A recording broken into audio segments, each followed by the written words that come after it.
Peace, everyone. It's your girl, Siquoyia Blue, back in here for another episode. And today we have a special guest from the UK, Atmos.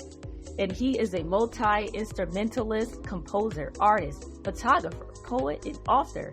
I mean, just all around talented. And he considers himself to be a multi-potentialite. And that's a great segue, y'all, because, I consider myself to be a multi-potentialite. So I definitely want to get his opinion on what that means to him. So thanks, Atmos, for coming into the pod today. And what does multi-potentialite mean to you? Oh, that's a good place to start. So, multi-potentiality is something that I came into quite late, really, and I never really knew it existed. So, for me, it means wanting to explore lots of different areas, but deeply as well, not just scratching the surface. So, it's exploring multiple interests and sort of really diving into them and finding out what it's about and what you like about those interests as well. I like that. Yeah, because it's so much stigma on that. They're like, focus on one thing and niche down and blah, blah, blah. And it's like, that's not everybody, right? And everybody can handle different things. Well, exactly. Yeah, I was just going to say, like, for me personally, like, one of the reasons I consider myself a multi-potentialite is because different art forms, for example, they cater to different needs or different things I want to express. You know, I might want to express something visually through art or photography, but then if I have an emotion that I want to get out, it might be music that fulfills that. So you just let out whatever vibe you have with whatever skill set that's there that you have. I like that. Like, it's good not to close ourselves off, because it doesn't make life fruitful when we can't just say, okay, let me express this way. I'm gonna paint this. I love it. And I like your paintings, by the way. Please check out his website. Thank you. Atmos.productions/links, because his art is very different. I like the style of it. I'm actually probably gonna buy one of these because I like art the size of boxes, as you all probably know by now. And so what is your favorite thing that you like to do when it comes to like figuring out what you're gonna map out, like as far as like your book or just your music? Like, how do you sit down and prepare for it? So I think one of the ways I prepare for doing these things is almost kind of doing the groundwork by just allowing myself to play and sort of create without expecting too much to start with. A lot of the projects that I've created, they've come together almost afterwards. I've been writing a lot of poetry under a tree, for example, at one point in my life, and then at one point I thought, wow, maybe I should do a book, because these poems that I've been coming up with are quite strong and they clearly link together. It's not, for most projects, it's not really a case of I've got a vision that I want to come together, but that does happen as well sometimes, especially if it's something like the music that I've been working on. If I've got like a concept album in mind, then I kind of explore that theme and again allow myself to play and then try and draw together these different creations and try to make some sense of it. Wow, I love it. And what inspired you to write poetry for the blind? So when I first started doing poetry, I never thought about doing a book at all. The first poem I actually did, it was in a way a tribute and like a sort of putting myself in the shoes of my uncle, he was in the Falklands War, and I experienced myself sort of hearing him with night terrors, and it sort of I wanted to sort of think how things might have been from his perspective when he came back from the Falklands, and I actually wrote the poem War based on that. And originally that was going to be song lyrics, but once I read it over a few times, I realized it stood on its own ground. It didn't need music for it to have any weight to it. And from building on that, I ended up doing another poem called Speciesism, which actually converted me to, I basically converted myself to veganism, really, because so I've always been into animal rights and animal welfare, but once I started researching more into the realities of animal agriculture, I started to connect the dots in my mind, in my subconscious, I think. and I started to write about it. And once I put the words onto the page and I realized what I was supporting at that time, because I was vegetarian, I realized that I need to start doing this if this is what I believe, and it kind of led from there, really. And I started building on other social themes and things that I'm really passionate about, that I think other people, or most people, we need to pay attention to things more. It's so easy to get on with our own day-to-day lives and almost ignore some things that are important in the world. Ooh, I love that. And your book covers various themes like philosophy, consciousness, and gratitude. What does conscious mean? So I think, to put it in a sentence, I think a conscious way of living is being present in the life that we have, and that could be our personal life, but also the world that's going on around us at the same time. Not shying away from things that are going on. And a good example is what's happening in Palestine right now. It's something that may not directly affect us in one way, but it doesn't mean that we should ignore it, because I think issues like that may be affecting people in another country, but one day may affect us, and we want people in our corner to support us when that happens. Yeah, I totally agree. Just being all around aware, and that's what I'm about, is awareness, just knowing what's going on out here. You know, you got a lot of people that don't know what's going on, and you're like, dang, you gotta, I think it's important to stay aware and not be fearful, right? Like, I think people it's a fine line between being scared watching things and then just being aware. You know, I think it's like this mind warp thing, and I use that word a lot. I probably should trademark that, but mind warping yourself, which is to understanding the differences in things, like spirituality versus religion and all these things that, are set. I mean, do you see yourself as spiritual, or do you see yourself as I wouldn't religious? See myself as a religious person. I think at one point I did question a lot of that area, whether I did want to go down the path of being religious or whether that kind of life was for me. But I would say that I'm a spiritual person. I did I have fallen out of a bit of a spiritual practice that I was quite ingrained in at one point, but I still believe in a lot of the principles of living a spiritual life. And I also believe that this is not the only existence that there is, that there are other, like you could call them realms or dimensions that we don't necessarily see, but I believe they exist, whether that's reincarnation or other things like that. Yeah, I did too. Like, I sometimes think my dog has lived before. He's been here before. There's a little man in him or something. I mean, I just think outside the box like that, and I think that's what makes life better and more aware of what could be. I'm watching the show Evil right now, and the show Evil, it talks about different spiritual things that could be happening to someone, like possession, and then you have a psychiatrist, and you have a priest, and then you have the tech guy, and they're all going to these different situations, and they're trying to see if it's really a demon possession, or is it actually their mind? Is it psychologically off? They need some medicine or something. And I think that's interesting, because it's like that ties into like the whole awareness and the consciousness thing, because it's like knowing, okay, what's the difference of it all, and can you get outside of your mind to see the difference? Like, what if you're stuck in this one thing and you can't see that this person may be possessed, might need some other help besides some medicine? It's just a deep show. I don't know why your book just it sounds it, but yeah, sorry, Kate, carry on. What? Yeah, so I was going to say, kind of no, on what that you about note, to I say? think one of the things that show makes me think of, although I haven't seen it, is I think there's an innate human need for us to put logic on everything, or try to define something logically in a way that we can make sense of. But I don't believe that we will ever understand everything that there is to know. And I think that's okay. I think sometimes there are things that are beyond us that we just have to kind of let go of trying to make sense of.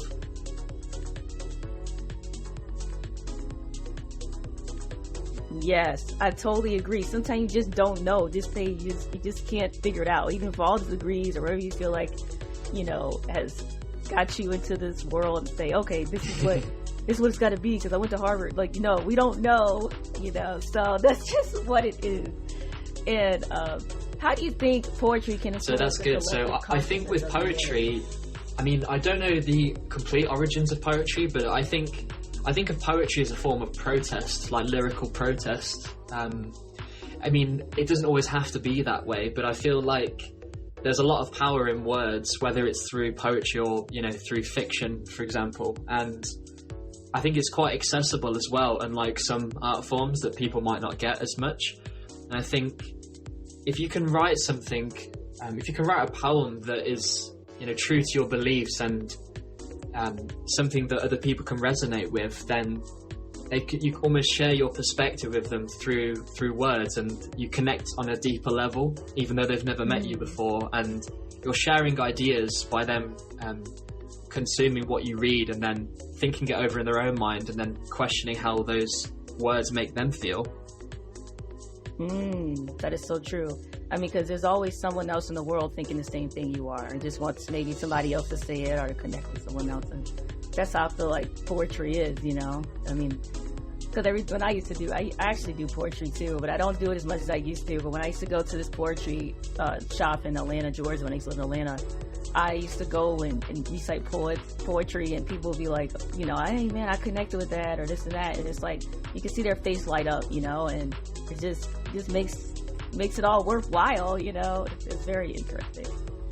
Yeah, definitely. I think that's one of the reasons I like performing poetry live as well sometimes, because if you look around the room while you're performing and you engage with the audience, I think you can usually tell when someone's really intently listening to what you say and whether they connect with it in some way as well.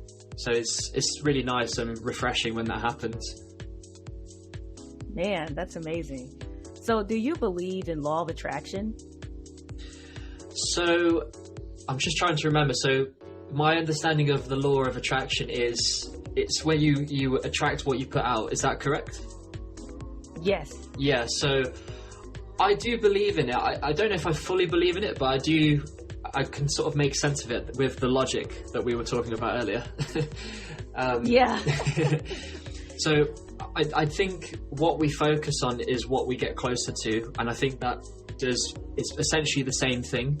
I think for me, I mean, one thing that I was trying to do for a long time is I was trying to move to a different city, and it wasn't quite working out in the way that I wanted it to.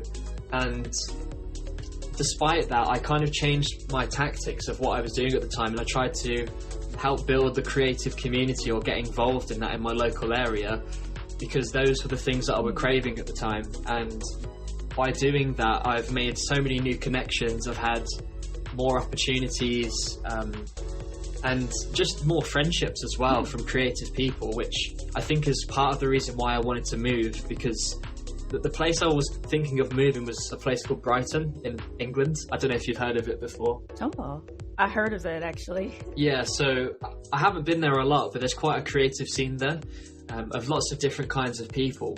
But I no longer think that you have to move to those places necessarily to find those people. A lot of them are in the same cities that you live in. It's just knowing where to find them.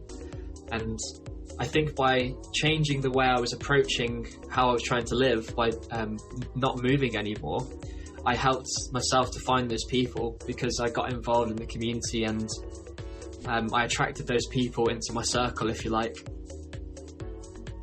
Oh, I love it. Yeah, because I do believe there's just some type of circle of, call it science, you can call it spirituality, I don't know, but I do believe that when your mind really wants something, and I mean not halfway wants something, but really wants it, I swear it just comes to you. Like, and it started happening to me. I started becoming more of my conscious awareness journey and gratitude journey really just like a year ago, and things just start coming, like type of guests I want, everything. I'm like, what the? I don't even gotta look for nothing no more, and things that I don't really want or halfway want, they just don't come. Yeah. Are things that may just take a long time. Maybe I'm not ready yet, because sometimes you gotta understand that you might want to start doing the performing at 20, but you just weren't ready at the time. And I think I just wasn't ready for certain things in my 20s. Like I am now. It's like, sometimes it's your 30s, 40s is more fruitful. Like, you know, I think sometimes it's okay to start later, because sometimes it's like you're better when you start later, you know, and just try to get that stigma of you gotta be young and do this and that. Just get that out of your brain, guys. I mean, come on, you know, it's just so much more to life. We can live up to 100 if we, you know, eat right. It'd be like Atmos said, become a vegan, but I don't know if it's going to be very hard for me. I'm a pescatarian right now, and I don't know if I can. Maybe I'll have to set a challenge for you. Try it out for a week. You never know. You might have to send me a recipe or something, because I'm just so used to having some type of meat, and you know, and then I feel like sometimes I get sick, like from salmon. I used to be like, okay, I can eat salmon, but then I'm starting to get sick from it. I said, what the heck am I going to eat? I don't know if they're you know, I've seen so many documentaries, and you've probably seen them too, where there's stuff in the food now, and it's just causing a lot of issues. So it's just so many directions you can go, but it's hard. It's very hard for me, but I'm like, yeah, no, I know what you mean. I mean, the culture of food that we live in, it's so like different to, I believe, how it should be. I mean, ideally we would have local communities or like local gardens or something where we have, you know, access to fresh produce, you know, most of the time throughout the year. But instead we've got these, you know, mass manufactured, you know, whether it's livestock or it's crops that have been sprayed or with pesticides and all those kind of things that we're then ingesting, you know, and it's no wonder that people get sick, because we're not really consuming real food a lot of the time. No, we're not. I'm like, God dang it, it's getting worse now. And I'm just like, what is going on? So I just try to stay positive about it, try to figure out. I just keep going, because, you know, your body's used to what it's used to. And I think that's the issue with a lot of people. So you also went down a musical journey here. When did you start?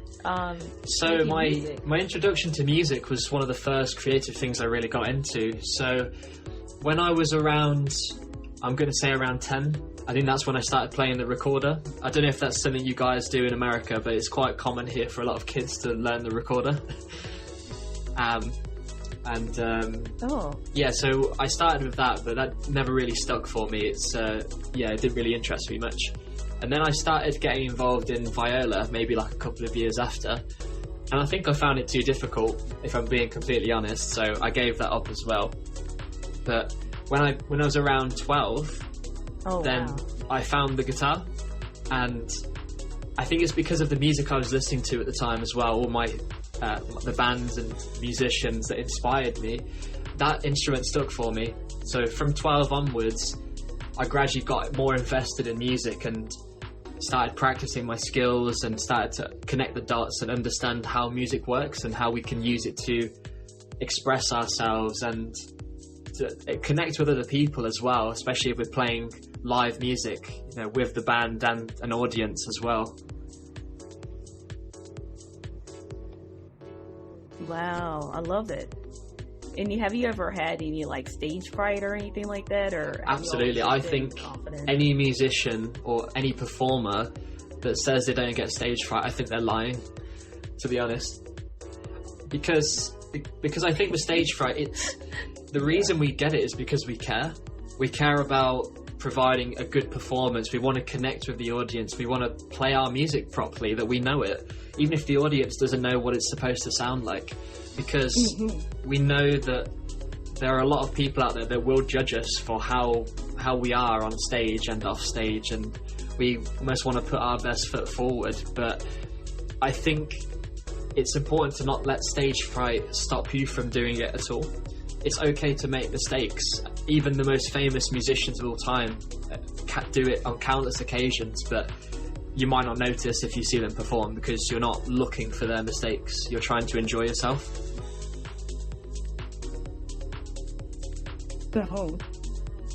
Yeah, I totally agree. I mean, I'm not a judgy type person, because I don't know if it's because I'm an artist at heart, but I don't look for the flaws. I just look for just a good artist, and I'm not comparing them to another artist. I notice, and you know, where I'm at, it's like a lot of people compare certain artists to other artists, like, oh, you're not this artist or that. Especially when I was growing up, they would say, oh, you're not, you're not sounding like you're in a church. You're not sounding like Whitney Houston or something. And like, I love different type of music, but I'm definitely just myself. And it took years to figure out, oh, this is, I'm an eccentric singer. I'm an abstract soul singer, I call myself, because I might mix rock with soul. I might mix things around.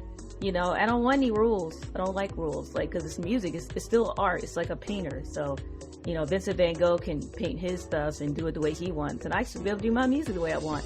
But things are changing now. You see more of that happening, where that revolution is I absolutely agree. I think there's only one of you. Why try and be someone else?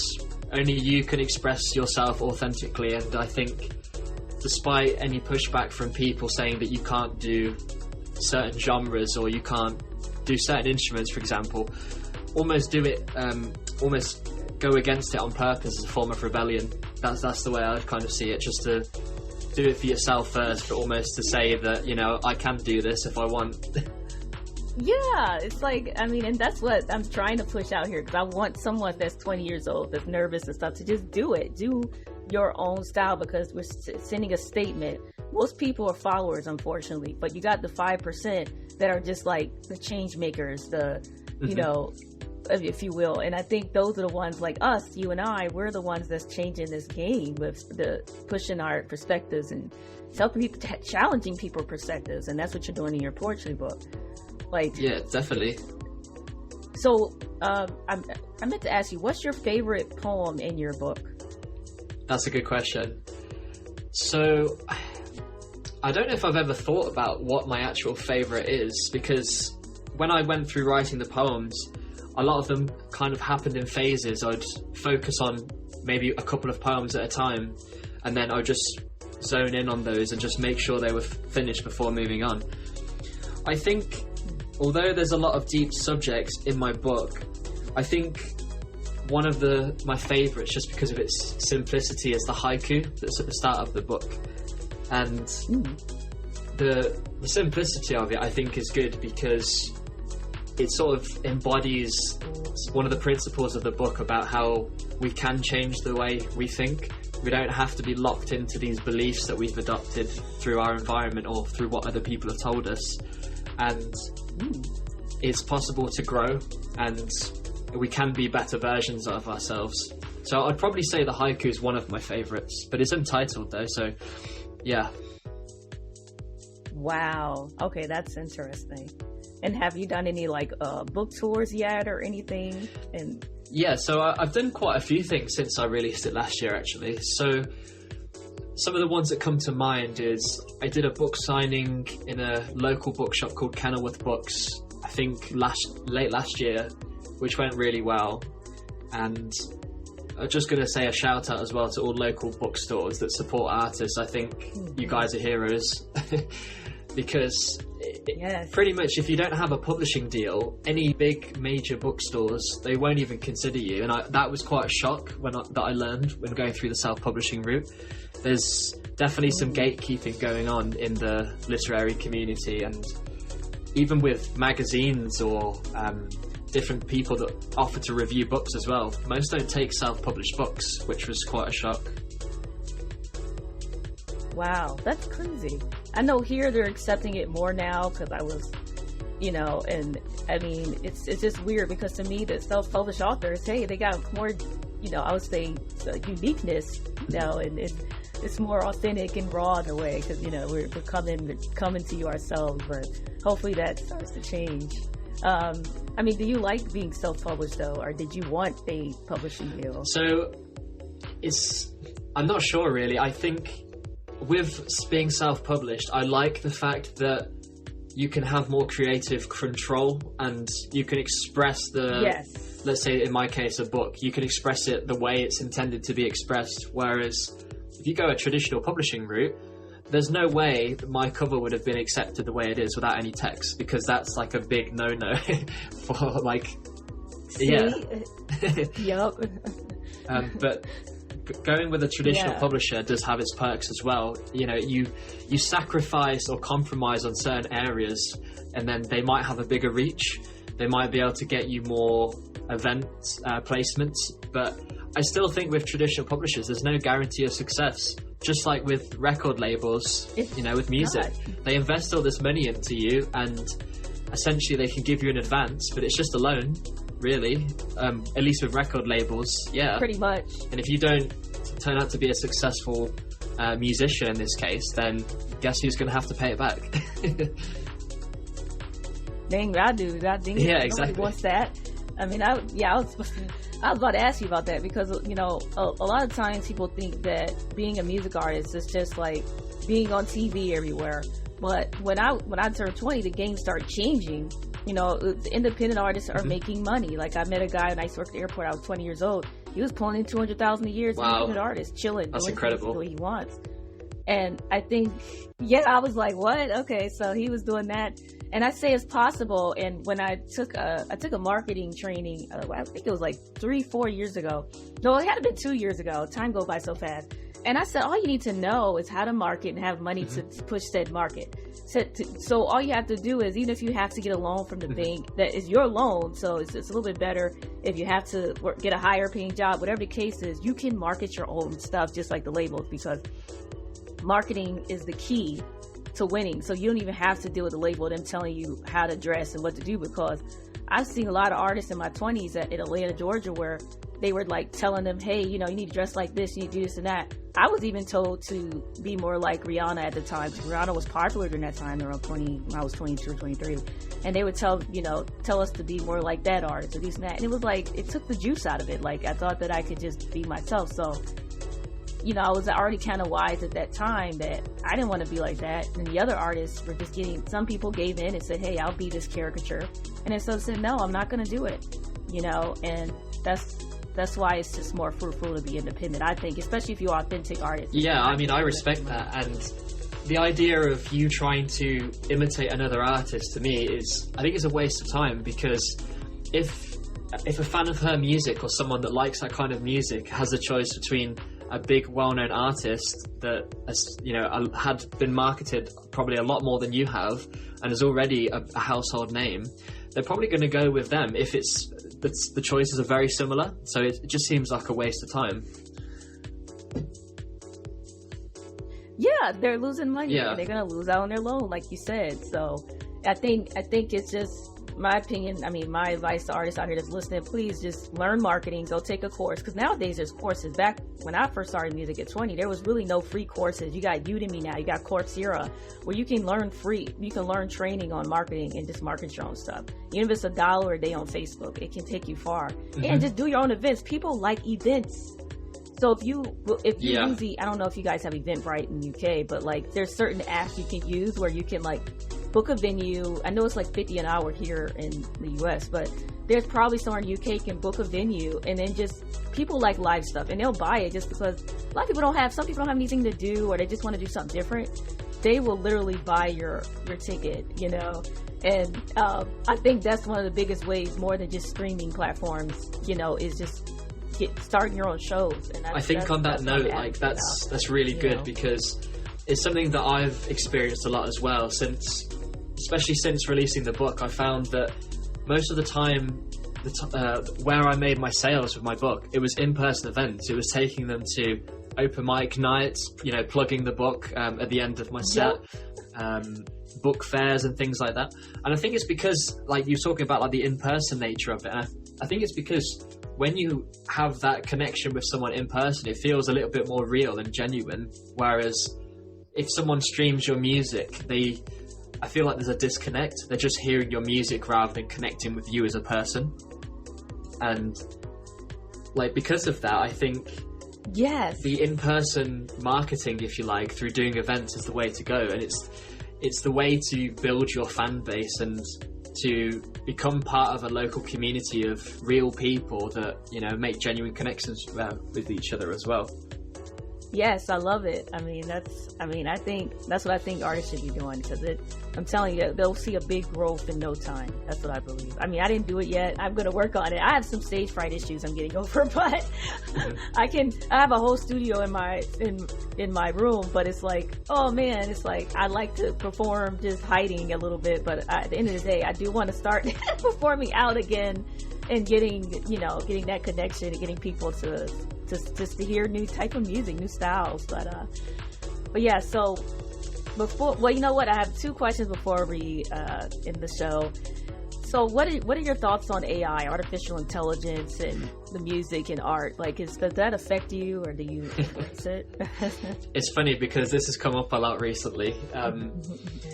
So my sort of thinking of AI is, I don't think AI as a whole is necessarily a bad thing, but I really think that AI should just be banned from all art altogether, because I think if it starts getting used for like the minor details of creating a creative project, it's only a certain amount of time before it starts getting used more and more. And a really good example of AI and art that I really disagreed with, and it was a real shock, was a video competition that Pink Floyd put out, where they wanted different animators to create a video for each of the songs off their record Dark Side of the Moon.